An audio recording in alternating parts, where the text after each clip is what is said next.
Alright, for our next problem from chapter 3, we're going to talk about transformations of a function. So given the original function f of x equals square root of x, explain using function notation how you can obtain g of x, which is equal to negative 2 square root of x minus 1, and verbally list the transformations. Well, first, I would say that if f of x is equal to square root of x, well, first let's try to achieve the x minus 1. Since x and x are right here, let's try f of x minus 1. That'll give us the square root of x minus 1. Now, when we do that kind of thing to a function, what are we doing to the graph? That is, verbally list the transformations. Well, we're affecting x, so that means it's either a horizontal stretch, shift, or compression. We're adding, which means that it's a shift.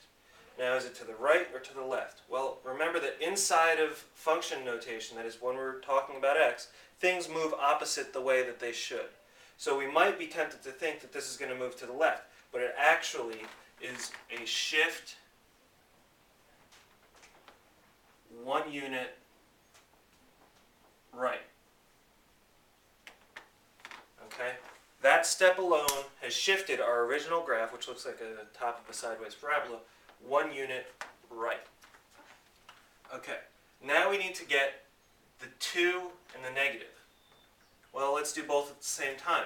So I now have a rad x minus 1, and I want a negative 2 rad x minus 1. So I have to multiply both sides by negative 2.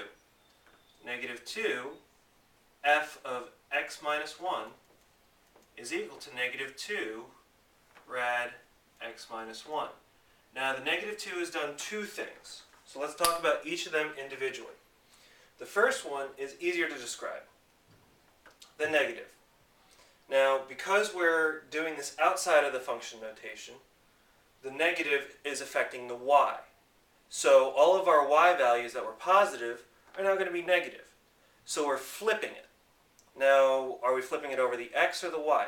Well, since all of our positives became negative and negatives became positive, well, there were no negatives in this case, but all of our positives became negative, we're flipping it over the x-axis. So flip over x-axis. Now let's talk about that 2.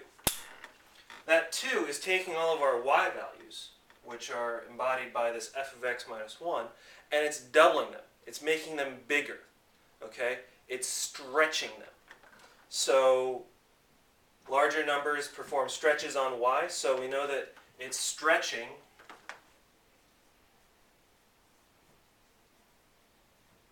y is vertical, so stretching vertically by a factor